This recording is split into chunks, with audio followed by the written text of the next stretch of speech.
Hey, welcome back to Project Coombs. In this episode, we're going to dig into the first real step in our restoration process, the all-important evaluation.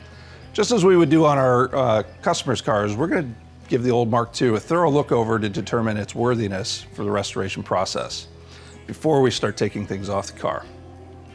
A complete assessment of the car in its current state is such a critical step. It could potentially save a would-be client from making a huge mistake right at the beginning.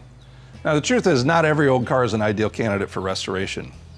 Major rust, poorly repaired damage in the past, or neglected mechanical maintenance can be the kiss of death for just about any car. Even positive factors like the vehicle's history, the owner's connection to it, and their ambitions with it when it's restored can make it difficult to justify some restorations.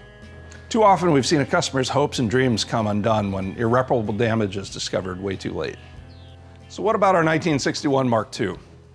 To help answer that question, we have Pat, one of our in-house Jaguar specialists, here to walk us through the good, the bad, and the ugly. Come on in, Pat. All right, hopefully not too ugly. Yeah. So let's start on the outside. As we discussed in our first episode, this was a California car. So it's relatively well preserved, although clearly not perfect. Give us your thoughts on the body as you see it right now. I know we haven't done our full evaluation on this car yet, but first thoughts on the car as you take a look at the exterior. The main thing is that it's complete and it's fairly straight. Right. It doesn't appear to have any major accident damage on the car, or surface rust for that matter. For the most part, the car is complete, and that's a good sign. Yeah. So we've got minor panel damage, some stuff up here, but it's all repairable, right? It's, correct. The joints look pretty, gaps in the joints look pretty even. And again, everything looks pretty straight, so like they say, the car looks like it's got good bones. Yeah. So. Thoughts on the sunroof? This is the Webasto sunroof fabric that you could have gotten at an option. So this whole thing, you would unlatch it from inside the car and then fold it, and you have a giant panorama roof. Yeah. Yeah. Pretty novel for the day. Yeah. Worth keeping, you think, or for the spirit of I what think we're it's doing? cool if you want to keep it, but depending on what we do to the car, you might need some stiffening here for the twist and the body of the car. Okay. Want any flex? So for a performance-oriented car, we may want to go back to steel. Yeah, we want to full it steel and reinforce it. Yeah. Okay. Up at the front here. So up at the front, we've got obviously someone probably drove it into the garage door or something here, but this is all fixable, right? Yeah, it's repairable. But there is some leading in here, and you could see where the joint is here. But and a lot of these panels are readily available as well, so you can get a lot of these things new. All right. Patch panels, because these were notoriously rusting up in here. So you can get different panels. So patch panels, complete panels. Now this is a full hood assembly, so a lot of this is, or a full front end assembly, so a lot of it's leaded in. The It's leaded in, yeah, it comes out in it. sections, so it'll be, like this whole piece, for example, is available. Okay. Yep. And this looks like maybe a repair in the past? It's possible. It's above the surface? Possible, yeah. So this side of the car looks like it's actually really straight compared to the other side. It is. It's very, very straight. You don't see many shopping cart dings on the doors at all. They're very straight. The gaps are very, very good as well. They're all even. Let's try. We open the door. Yeah. You can see here. Everything opens well. See, yeah. Closes well. Good solid sound. Well, needs a hinge. Needs a hinge, yeah. And again, the gaps are good. And this is a unibody car, so if there's any issues with the doors sagging and whatnot, you'd see right away. But these close beautifully, so that's a good sign. A little bit of sill damage down below, so probably pulled it over a curb or something. Yeah, no big deal. Yeah.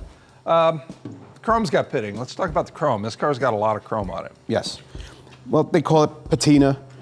You can bring this back. These especially can come back nicely. You get a little bit of fine bronze wool with some polish, and it'll come up nicely. The one that's a little heavier pitted, that could be a problem. And this is pot metal, so it's tricky to get a good finish on that. Okay. But here, these can be salvaged for sure, definitely. So new parts or refinish, good plater, refinish? You've got to find a good plater.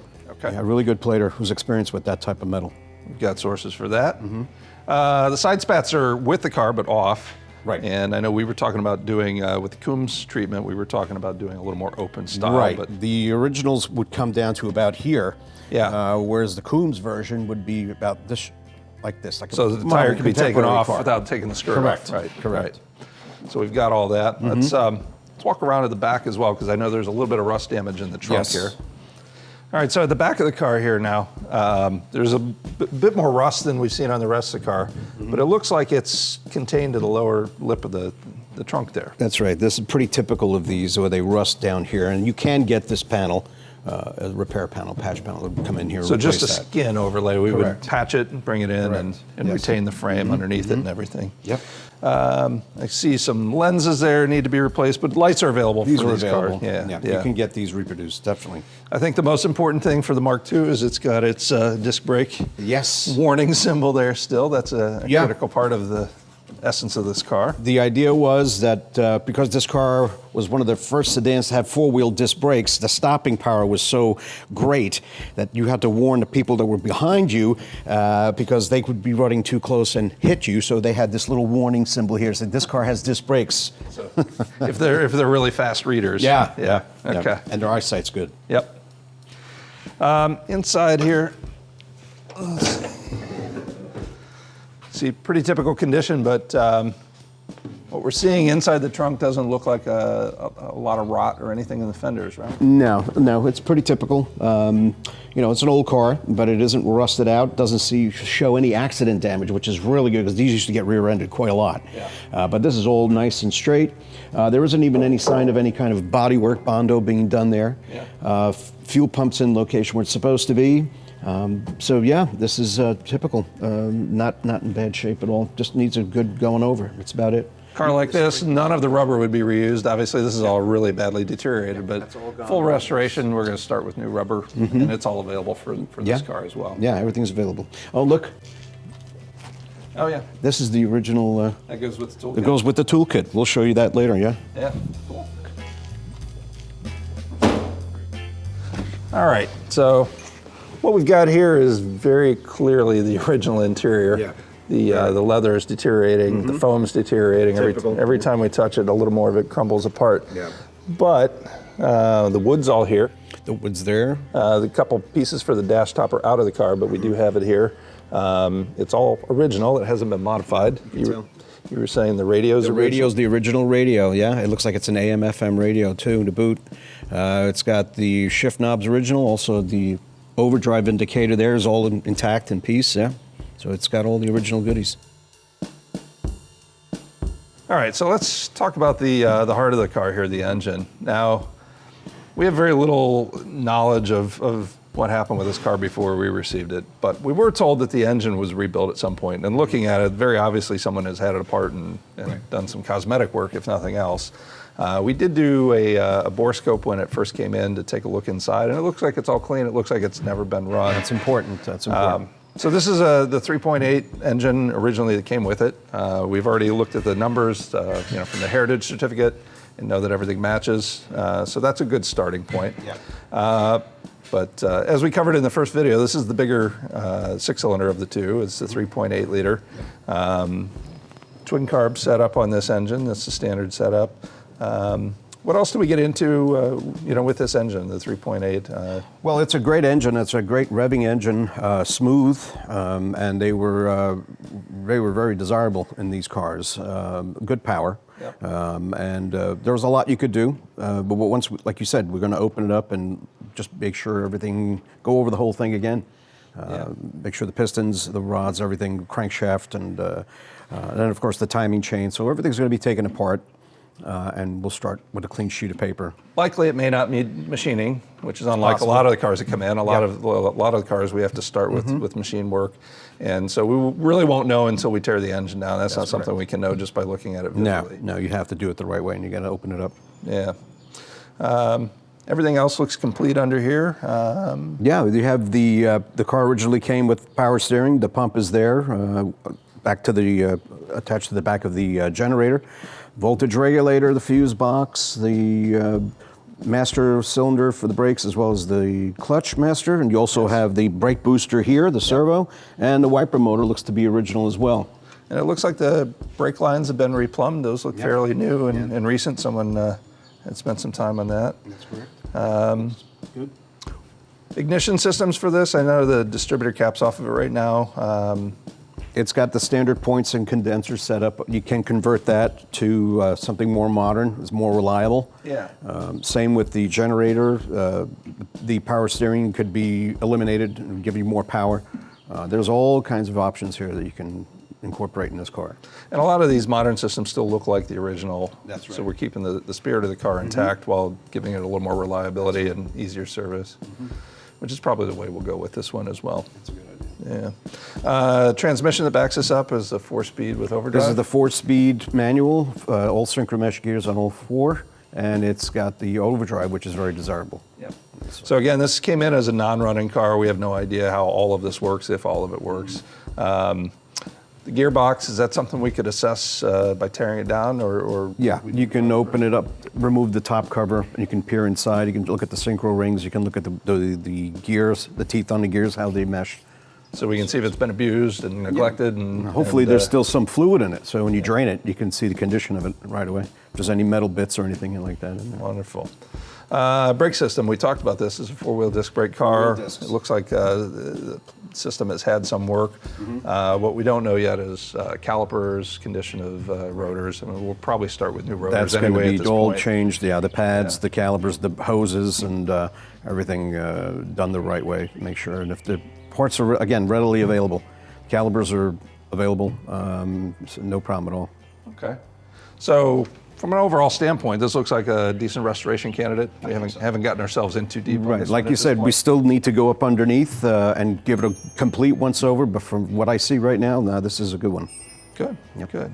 All right, so final thing here is this is not uncommon for a restoration car to come in partly disassembled or with extra parts. This is what we collected out of the car loose, was not bolted down, and it's a pretty representative cross-section of the car. So going through the inventory here, we talked about the wood trim on the interior. These are the loose parts that are not attached to the door of the dashboard or the pillar at this point, but it's all there. It completes whatever is already in the car. We've got a door panel that's off. It's a right rear door panel. 2 grills. The original grill here, which probably came off the car with front end damage, is broken, but there's a replacement that's there. Clearly someone intended to install that in the car at one point. The hinges are off the hood.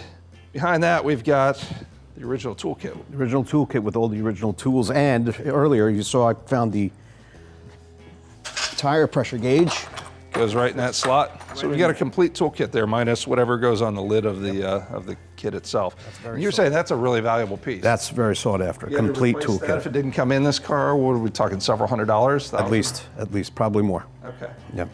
All right. Original exhaust manifolds. The porcelain's chipping off, but those are the original exhaust manifolds. You can get those done over in powder coat and in black, and it'll look really sharp. Yep. Got the original jack, the tools for that, the air cleaner. Air cleaner. We have, is that part of the intake manifold or the intake runner there? Right. Obviously a spare cam cover. We've got cam covers on the engine, so that's probably a leftover. 5 hubs for spline drive wheels. Came in with steel wheels on it. Be easy enough to just swap the ends and then put them on, and now you've got knockoffs, wire wheels. Yep. So it came with 4 wire wheels, but we were discussing we probably aren't going to use those. It's cheaper at this point to It's safer. and safer to buy replacement wire wheels that are rather than refinishing what we've got here. The labor time and the materials that would go into refinishing them doesn't make it worthwhile. Right.